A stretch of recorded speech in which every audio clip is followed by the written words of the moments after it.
Welcome to Investors Guide. You're watching ET Now. Thank you so much for joining us. Happy New Year to you and your family.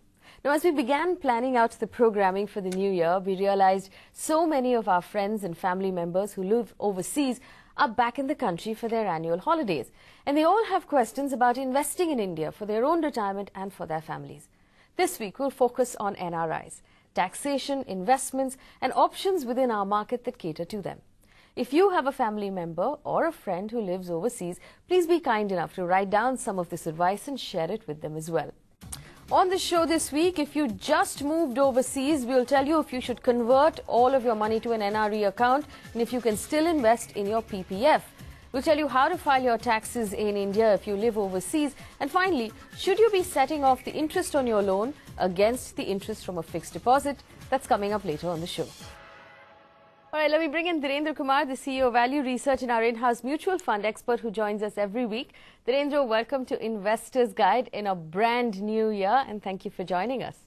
Well, Wilson SATHYA is our lucky NRI. We take a look at his entire portfolio this week. He's 34 years old, Dhirendra. He has two daughters who are 3 years and 5 years old. He moved to the Middle East in October 2012. So he tells us all of the investments he sent us on this list were made when he was still an Indian resident, and he hasn't really had the time to make those changes. He wants to know what changes he should make now. Now, his goals are to create a corpus of 1 crore rupees for both of his daughters and a 3 crore rupee home which he would like to buy in India in the next 3 years. He pays a premium of 30,000 rupees a year on his ULIPs and his money back plan. He wants to know if he should continue that plan. And before I go into his mutual fund investments, his big question is this. Now, on all of his investments, including his PPF, he's listed as a resident Indian. He wants to know if he should make those changes on these investments right now and if he should move the money from his resident Indian bank account to an NRI account. Would you recommend he gets that done as soon as possible, Dhirendra? I think so, and there won't be a problem. His PPF account, it's not possible for non-resident Indians to open a PPF account. But if he possible that he's in his old PPF account, he can continue his contribution. So he should inform and make all those changes accordingly. And doing this in a transparent manner is very important. Otherwise, at some point in future, the tax fellows in India will ask him what is his source of income, or it'll amount to misrepresenting. That might just complicate his financial affairs, and he clearly has plans to come back. But Dhirendra, let's take a look at his mutual funds that he sent us. Given the goals he has in mind, he has Access Equity, HDFC Tax Saver, HDFC Top 200, ICICI Prudential Discovery, Reliance Equity Opportunities, and the Sundaram Select Mid Cap Fund. He also has the ICICI Prudential Focus Blue Chip Fund.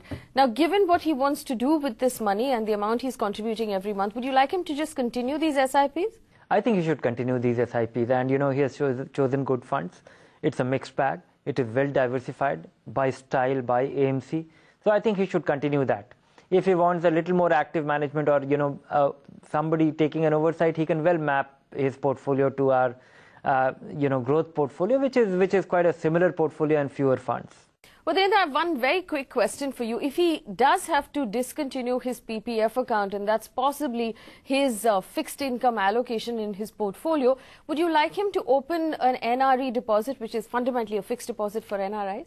Yeah, absolutely. And I think that should be ensuring an allocation, and for that he should first arrive at what his fixed income allocation should be. All right, so the advice that you've got from Dhirendra is on your screen right now. Go through each and every one of your investments and make sure that you can still make those investments as an NRI and move all of it to an NRI account, because it's better for taxation, and continue those mutual funds unless you want to shift to our portfolio that's on your screen right now. Feel free to write back to us if you have any more questions for the show. Our next question comes in from Ruchi Bansal, who writes to us on behalf of her husband. She tells us he's a 47-year-old NRI who earns a monthly income of 5 lakh rupees. Now, he has property in Gurgaon, Noida and Mumbai, and he has a term cover of over 1 crore rupees. Now, he also has running home loans on these properties, but he's taken home loan insurance on all of them, so that's covered as well. He has an Indian fixed deposit, Dhirendra, of 15 lakh rupees and 18 lakh rupees in his NRE account. His goal is to create a retirement corpus, and after 5 years, he wants a portion of that money to be used for his son's higher education. He's hoping to send him overseas as well. Now, he's been recommended the ICICI Prudential Elite Wealth Plan. Now, this is a specific ULIP for HNIs, and he wants to know if it's worth investing 5 lakh rupees a year for the next 5 years in this plan to meet his goals, or would you recommend he uses mutual funds instead? What would you like him to do? No, I would certainly, strongly urge him to keep away from that, simply because he has adequate term cover. He understands that, and he has also taken cover with an understanding that how much is his outstanding liability. From that standpoint, he doesn't require a ULIP. Then comes, how he should approach his investment. His first goal is quite close by, his son's education just 5 years away. So that should be put very conservatively. And so maybe, 1 or 2 years requirement can well be into fixed income, and the remaining can be can have a very small allocation to equity, and his retirement, which might be little far off, and for that he can consider a balanced fund. He can well consider our conservative portfolio, and that should take care of it, and he should certainly keep away from anything which combines insurance and investment. And Dhirendra, again, that 15 lakh rupees in an Indian fixed deposit, is that the most efficient way for him to make money? It depends. I would look at it as some kind of emergency fund, and given the scale of his liability, it may not be a bad thing to have it, have an Indian denominated. But to enhance his return, he should certainly consider an NRI deposit. All right. So if you have any more questions for Dhirendra, write to us. Our email ID is at the bottom of your screen. Now, before we go into break on this segment, we get so many questions from NRIs asking us when they have to file their taxes in India, at what point will they have to pay tax in India, and if the rules are different for them. So take a look at this quick report on how the tax department views NRIs.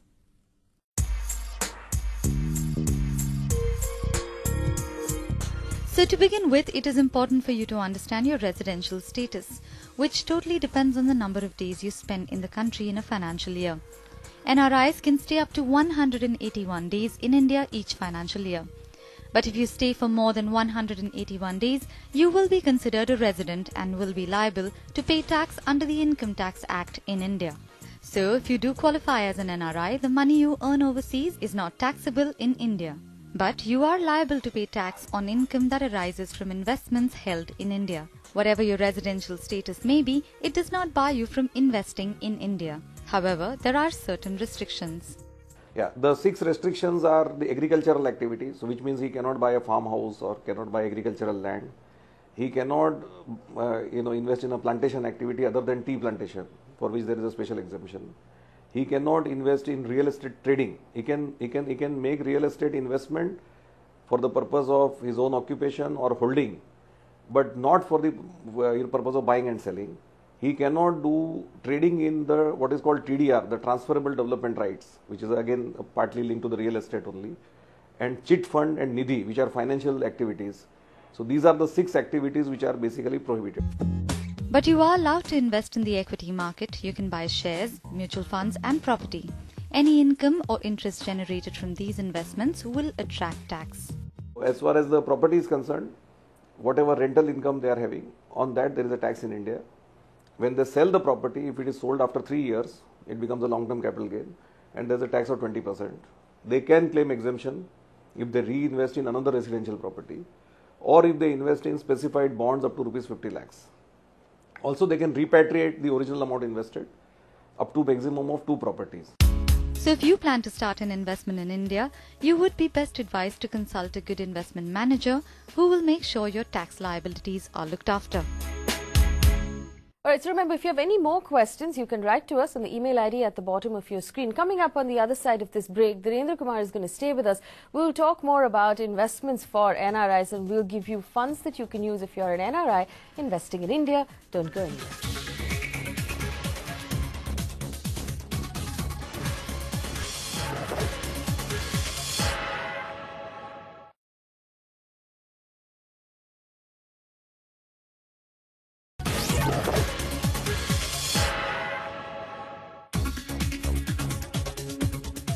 Welcome back. You're watching Investors Guide on ET Now. This is our special episode where we're focusing on NRIs and where you should be investing your money. Dhirendra Kumar is still with us. It's time for us, Dhirendra, to look at our hold or sell segment. Well, Winston Suresh has written in, Dhirendra. He tells us he's 45 years old. He currently lives and works in Dubai. He's been investing through SIPs and STPs in India. And he tells us the value of his money is appreciated 11% so far, and he's quite pleased with it. Now, he tells us that he has a home loan of about 14 lakh rupees, but he really wants a portfolio that will give him aggressive returns in the long term. He sent us a list of the funds he's invested in. Now, his total portfolio is valued at about 13 lakh rupees. He wants to know if it makes sense to hold on to all of these funds. Would you like to prune his portfolio or add more funds to his portfolio? Right on top of his list are the HDFC Top 200 and the HDFC Equity. Does it make sense to hold on to both of them? One of them is not aggressive. No, I think, both funds are struggling right now, but he should certainly not have both the funds. He should drop HDFC Top 200 and just retain his position in HDFC Equity. Well, also on his list, Dhirendra, is the ICICI Prudential Focused Blue Chip Fund. Now, this again is a large cap fund. While it's a good performer for someone looking at aggressive returns over the long term, does it make sense for him? It clearly, it is aggressive to the extent that, it is a focused fund. It invests in limited number of stocks. But the way, it is tilted, it is by design a large cap fund, and it has done very well for now. Here's the ICICI Prudential US Blue Chip Equity Fund, Dhirendra. This is an international fund and it's also such a strong performer. Would you recommend he continue this investment? Yes, this fund has done very well. But I would once again say that, this fund is also not an aggressive fund. If he is actually trying to bet aggressively on US stocks, then better option will be, something like NASDAQ 100 or, Franklin's US Opportunity Fund, because this is a fund, US Blue Chip Fund, is invested into fairly, established companies, large caps, and consumer companies dominantly. Next on his list, the DSP BlackRock Equity Fund, Dhirendra. Is this the best option for him within that space, looking at an equity fund? Would you like him to continue this investment? No, this is a fund which is worth selling because, these funds are struggling for a while. So I would say that I don't find a reason today to recommend this fund. Next on his list is the UTI Opportunities Fund, Dhirendra. This is an impressive fund. Would you like him to continue this investment?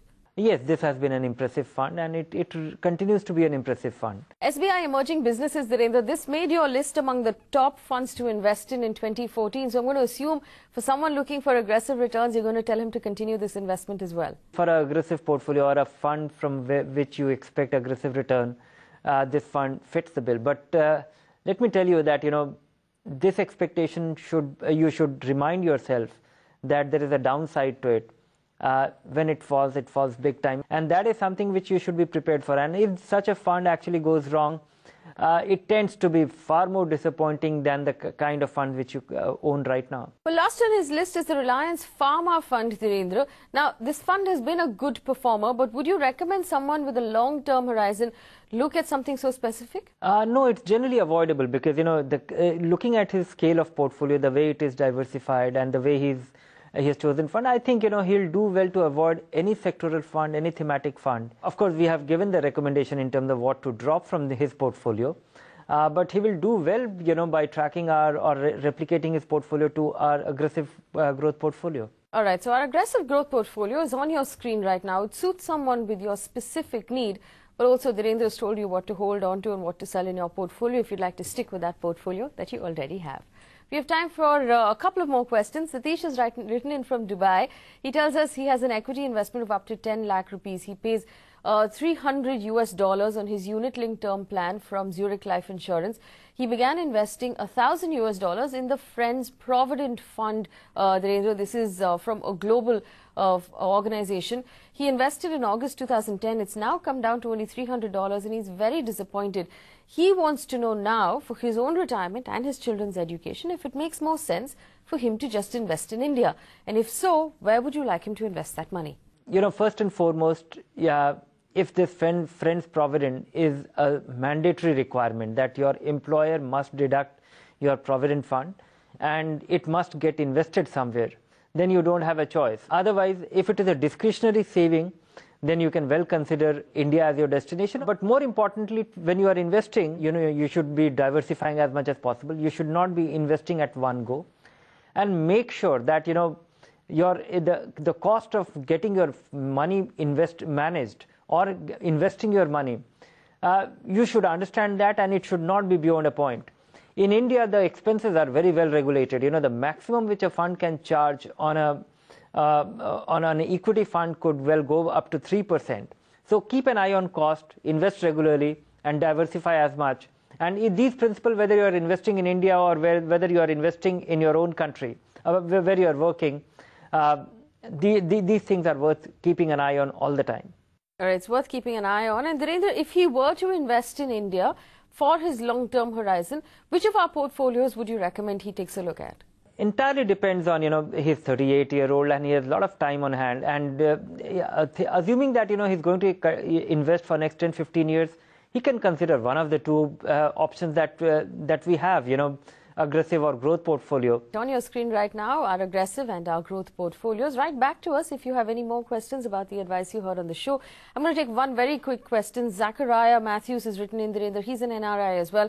He tells us he has a trading account and he trades in shares and gold. He wants to know if there's a way that he can buy a silver ETF. First of all, Dhirendra, does a silver ETF exist? And does it make sense for him to be buying silver in this market? No, there is no option. There is no way he can invest in a silver ETF. No such thing available in India. And I don't think, individual investors should look at, allocating a part of it to gold or silver because there was a time, gold gained prominence because for 5 years there was a bull run and now we see that correcting steadily. And I don't see an investment logic for this to be part of one's allocation. All right, so give silver a skip there. Besides, there is no silver ETF in India. Dhirendra, that brings us to the end of this segment. Thank you so much for answering our questions. And if you have an NRI at home who'd like to send us a question, our email ID is at the bottom of your screen. When we come back, we'll have a little tax corner where we answer more questions from NRIs. Don't go anywhere.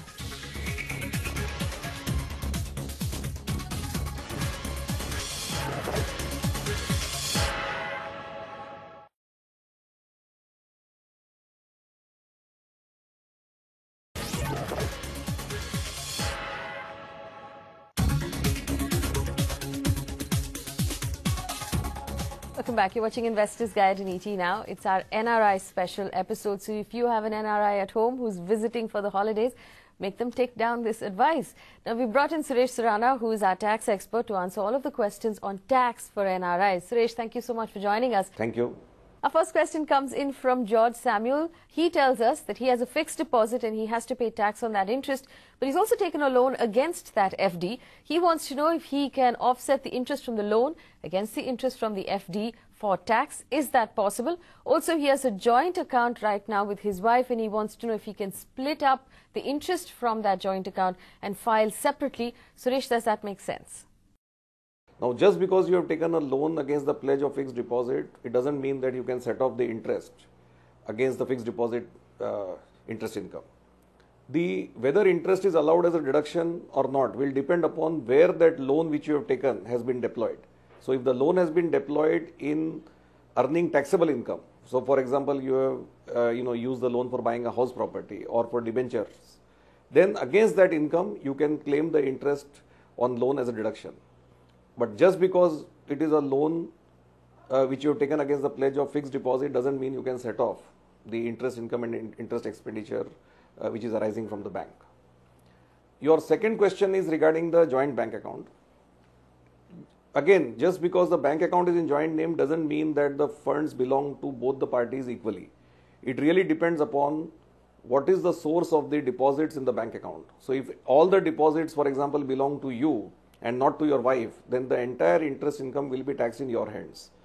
If it is mixed funds, then it will become a bit complex because you will have to ascertain what is the percentage of the beneficial ownership of the funds of each, and therefore it may be advisable to maintain separate bank accounts, even though may be joint, but clearly identifying the receipts and payments pertaining to each one of you. In case in the same bank account, so for example, if there is a second account holder and if the interest has to be apportioned, then both the parties have to give a declaration in which they have to give the ratio in which the interest is taxable, and accordingly it will be taxed. Well, Neeraj writes in, he's an NRI, he tells us he wants to put aside some money in a debt investment for 10 or 15 years. Now, 75% of his money is already in equity, which tends to be tax-free. He wants to know, since NRIs are offered the tax-free fixed deposit of 9.25%, What would be a better option, a debt mutual fund or a fixed deposit? Suresh, from a tax point of view, which one do you recommend? Yeah, Neeraj, as you rightly said, right now the NRI deposits are very, very attractive. So you can get a return as high as 8.25% to 9.25%. So, for example, State Bank of India and other NRI deposits are yielding a very high rate of return, and this income is completely exempt from tax under Section 10(4) of the Income Tax Act. Also, the deposit can be for a maturity period up to 10 years. So these are fairly long-term deposits which you can have.